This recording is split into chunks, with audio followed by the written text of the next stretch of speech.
အားလုံးမင်္ဂလာပါကျွန်တော်တို့ဘီလက်နာခေါ်တဲ့ဦးကျော်ဆိုလင်းပဲဖြစ်ပါတယ်ကျွန်တော်ယခုတစ်ခါထပ်မံမျှဝေပေးမယ့်အကြောင်းအရာတွေကတော့နော်မိတ်ဆွေတို့လက်ဖွားပြင်ကိုကြည့်ပါမိတ်ဆွေတို့လက်ဖွားပြင်မှာဆိုရင်လက်ဖွားရဲ့အလျာထက်လက်ချောင်းရဲ့အလျာပိုပြီးရှည်နေရှိရင်ဒါကိုရှည်သော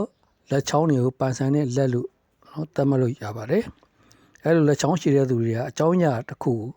အသေးစိတ်နဲ့နော်စစ်ပေါက်သိရှိလို့ရကြတယ်နော်အရာရာကိုသိချင်းတိုက်ရှင်စိတ်ရှိတယ်လေးလာစူးစမ်းရင်စိတ်ရှိတယ်နော်တခုခုကို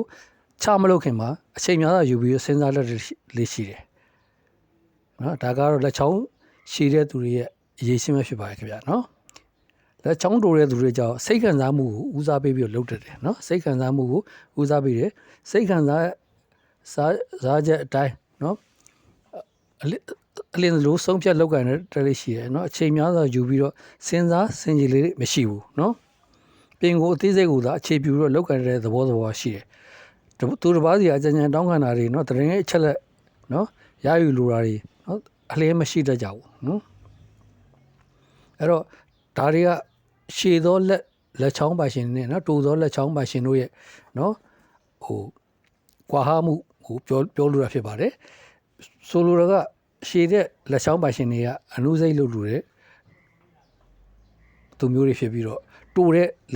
လက်ချောင်းပါရှင်တွေကကြတော့လင်းလင်းမြင်မြင်လှုပ်လို့တဲ့စိတ်အလင်းစလို့မလှုပ်လို့တဲ့စိတ်ခံစားချက်အတိုင်းသာနော်ဆုံးဖြတ်လောက်ကန်လို့တဲ့သဘောမျိုးကိုရှိတယ်ဆိုတာကို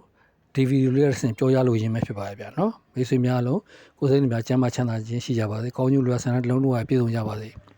နော်ကျွန်တော်ဒီပေလက္ခဏာများဆက်သွယ်လို့ပါဖုန်းနံပါတ်09969636ရှိသောဆက်သွယ်လို့လည်းကောင်းကျွန်တော်ရဲ့ TikTok က Messenger မှာဖြစ်စေသို့မဟုတ်ကျွန်တော်ရဲ့ Facebook က Messenger မှာဖြစ်စေဆက်သွယ်လို့လည်းကောင်းပေလက္ခဏာများစုံစမ်းလို့ရပါတယ်ခင်ဗျာကိုနေတိုင်းမိတ်ဆွေများလုံးတဦးတယောက်ချင်းစီတိုင်းကိုကျေးဇူးထူးလက်တင်ရှိရပါတယ်ခင်ဗျာကျွန်တော်ရဲ့ဗီဒီယိုလေးဒီမှာပဲဒီကုန်းချိုးရပါတယ်ကျွန်တော်နောက်ဗီဒီယိုများမှာပဲပြန်လဲစုံစည်းကြပါမယ်ခင်ဗျာအားလုံးလေးစားပါတယ်ခင်ဗျာ